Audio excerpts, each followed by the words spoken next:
But 85% of your business success will come from your ability to communicate the message. And that's what we're going to talk about. We know that people are impatient, they're illogical, and they're emotional. And we force people all the time to make quick decisions. Think about any romantic relationship that you might have ever had in your life. How did you get to the smooching part, or the other part? How did you get there? You just said, hi, let's jump in the sack. No, you didn't do that.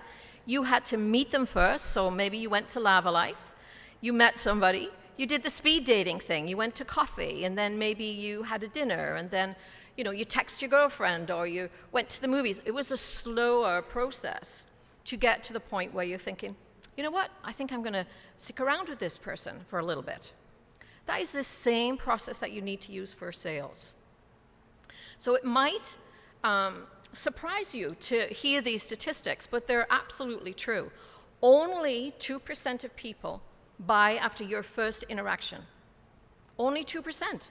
So sometimes we go away and we think, oh my God, they didn't like me and I must have done something wrong. No, only 2% will buy after the first time that you meet them. 3% of people will buy after the second time, and 5% of people will buy after the third. Most people, small businesses, give up after 2. 2 tries, that's it, they're out. But the exciting part comes 10% after 4 connections. 80% of business falls into the category between 5 and 12. If you give up at 2 or 3, these people are not going to be on your radar. But think about it as romance, and what can you do to keep in touch with them? So it's like, that's why we teach in our classes an 8-step marketing campaign to get you there. The other thing is, don't give up. Because of those people that didn't buy, within a year they will. 67% of them, and 82% will buy within 2 years. So if you're thinking about your book of business, a typical thing for an entrepreneur is they get busy with work, and they don't get to do the marketing side of things. You have to always be putting people in the funnel at the top, or else there's not going to be sifting through. If you don't want any dry periods of time, any plateauing, you've always got to be marketing. It's very key. So building your irresistible offer and mapping that irresistible offer is what you're going to say when your lips move while you're thinking about whether or not you're going to be fat. So there's 3 main things that build, I don't know how to go back. There's 3 main things, 3 pillars. If you look at unique selling point, plus believability, plus high return on investment. But I want you to look at the part that's under proof. You have to prove to me that you are the one. And look at all the things that you have to show them. Okay, so simply put, what your client wants to hear is, hear what you sell, this is how much it is, here's what's in it for you, and this is why you can trust me. And the trust part makes up 93% of the decision to hire you the very first time. 93%. How much can they trust you? And we think that it's an automatic exchange. I look okay, you look okay, therefore we can do business together. But it's the subconscious things that are going on behind the scenes that you don't get to see is what they're thinking. So you need to craft your message built on these 3 platforms. The unique selling proposition, what's believable about you, and high return on investment. So if we look at those individually, a unique selling point is, what is it about you that makes you better or makes you different to your clients, and why should somebody care about that?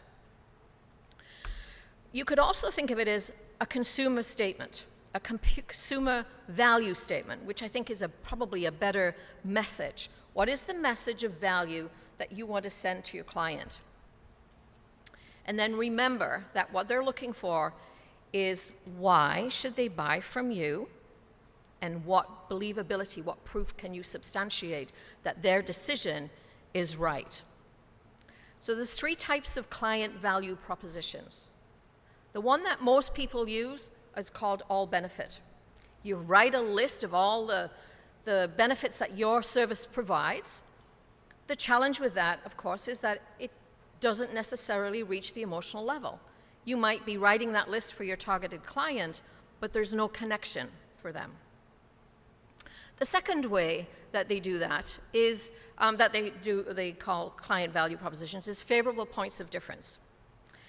That recognizes that there are alternatives for your customer, and you are going to focus on the key differences. It lacks specifics, and again, there are no triggers for the customer. So very few people do the third one, but it is the best, but it's the more difficult, right? And we want to easily do the all benefit thing. It's called resonating focus. Difficult to craft, but when you do it, it has amazing results. Focus on one or two critical differences between your business and someone else's, and target that to the client. And make sure that those differences are vital. So anything you're doing, your marketing message, you've got to root it in what the customer wants, not what you think they want. You know, and we get wrapped up sometimes in our perception, and that's the thing that brings about a demise. So the other thing the third element is high return on investment. And everybody wants high return on investment. I don't think there's anybody who wants to do that. But you've got to focus on the value that they're getting for the price that they're paying. What are the intangibles? How are they going to feel? The obvious tangible things for us, you know, the visible things is the house sold. But the intangible would be how they're going to feel without the stress of worry of carrying the mortgage for longer than they need to. Or how will they feel when they're able to move closer to their grandchildren, or they have an extra $50,000 in their pocket. How are you going to feel about that, right? And then you talk about short-term, long-term value. So if you're trying to get them to buy granite and the price point is beyond them, start thinking about what is the benefit of them for having granite in a long-term situation. And that's saleability. You know, when they come to sell their house again, it's going to have a lot more value. Which brings us to that central column, which is believability. You know, and pigs do fly from time to time. So you have to now prove that you're trustworthy. This is where I said 93% of the decision to hire you that first time is going to be built on trust. How much they trust you. And how can you now support that trust? That's the question that we are asking. So, this is an unstaged slide. And I did it for a purpose. These are the things that I did last year to build more credibility for me in the role that I have at CSP. So we're looking for you, what can you do to build and show the proof? One thing is qualifications. There's a lot of people out there that dabble in staging, who dabble in decorating, and they haven't gone to school for the credentials. Professor Ramsey says that there's something magical happens when you have qualifications. It gives you a feeling of accomplishment, and it builds your confidence. So qualifications are really important. And coming to conferences like this is a really big help. You should be doing a press release that you're here. You should be tweeting from here, things that you're learning. Even if you're not learning anything, you need to tweet that you're doing it, right? You might be reading your notes when you get home, but being out there is being heard. Right? You want to create the illusion that you know more than somebody else does. Testimonials. Testimonials are so underrated because most people don't do them. The client's very happy with you. They're saying they love you. Everything's fabulous. We love what you did. That's the moment, that's the crystallization to get that testimonial. Would you put that in writing for me? Absolutely. And then you know they won't. Right? So you need to say, if you're like me, Lucy, you're probably very busy. Would it help you if I send you an email with what you just said? And then you could just approve it. That way you get to tweak the testimonial the way that you want it a little bit, right? But that's how you get them. Your testimonials should be about 3 months old, no older. Newer is better. So you're always looking for new ones there. Credibility. What can you do for credibility? Especially if you're new. Those of you who are new, you don't have any work behind you. What can you do for credibility?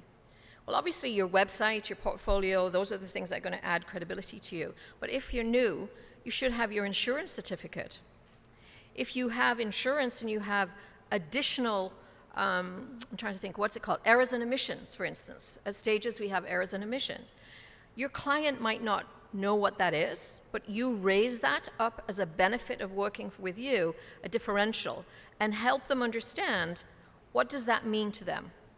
What errors and omissions means to you, Mr. Customer, is, you know, that you're protected a little bit more. It's like malpractice insurance. Errors and omissions is like malpractice insurance for doctors. Can you belong to the Better Business Bureau? That's something that gives people comfort for some reason, that there's a watchdog that they can return to.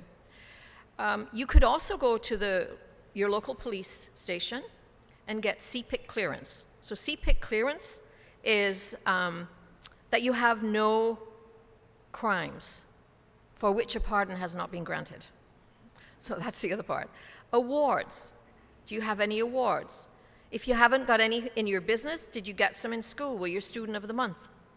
Because as soon as I know you're Student of the Month, that means something else to me. Maybe you won a three-legged race or something when you were kids, but awards are really important, and submitting for awards is very important. You might think, well, I'm too busy to do that. I have a lot of people say, I don't think I'm good enough to do that. I'm not good enough to submit an award. And I say, well, did you get paid for the job? If you got paid for that job, it should be good enough. Because if you got money, it should be good enough to submit. So always thinking about that. Then case stories, things that have happened, to either support the good things or to illustrate the bad things. These are things that make people feel comfortable. What are you doing in your community? Being involved in your community, getting your picture in the paper is one thing, but think about it. Say you were just picking up the litter at the lakeshore in the summer, and there's part of a group. All those people, all those volunteers live in houses. You could get a profile on House. How many of you already have a profile on House? Great. So they did a survey with 30,000 people. 74% of those 30,000 people are going to be getting new kitchens and bathrooms within the next 9 months. That's business there for you. You need to be out in your community. Then you talk about the facts and science, and then celebrity endorsements if you can get them. Objections, though, are not bad. So think about that as, with objections, they are, how do you go back? Up? They're the things that keep the sale moving forward. It just means that they haven't had enough information from you yet to buy. So think about it from that perspective. There's only 4 reasons why people don't buy from you, and that's because they think they can't afford it. So perhaps you need to illustrate to them that they can.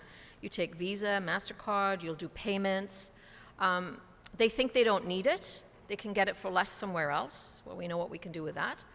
And they don't trust it works. That's generally the stopgap there. So your job is to uncover what they need to hear and help them buy. So you wanted 3 takeaway answers for overcoming objections. I want to think about it. How many of you have heard that? I want to think about it. And I say, great, let's think about it together. What are we thinking about? Okay? Thanks. I like that too, I know. And they look at you like, I really was just trying to get rid of you. You know, that's the thought that's going through the mind. If you are thinking about something, I'd like to be here while you think about it because I'm the expert. You know, I can help you understand something. What part didn't I make clear for you? Or usually you could come up with something like this, paraphrase it. But seriously, Mary, it usually means one of 3 things. When I hear I want to think about it, it's either I'm not going to make the sale, something's holding you back, like, you know, you like the idea, but you have to find the money, or maybe you have to run it by a partner, or you really like it and you do want it, but you just have to figure out a way to get it. Now, which of these is true for you? You know, nail them down. You don't want to be leaving that business call thinking she's going to call you or he's going to call you. How about I can get it cheaper? Have you heard that? Yeah, well, I've got an answer for it. Let's be honest, Mary, you can get almost anything cheaper today. In my experience, I found when smart people invest their money, they look for 3 things: the finest quality, the best service, and the lowest price. And the truth is that no company can provide consistently all 3 of them. 2 maybe, but not 3. So tell me, Mary, which of these three, quality, price, or service, is most important to you?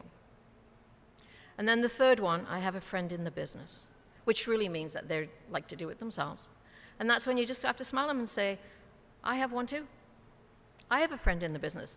But my mom always told me, you can't mix business with friends. So there are no friends in business, they don't mix. Buying from friends usually causes tensions and breaks relationships. So when you work with me, you can get exactly what you want, and you can hold me 100% accountable.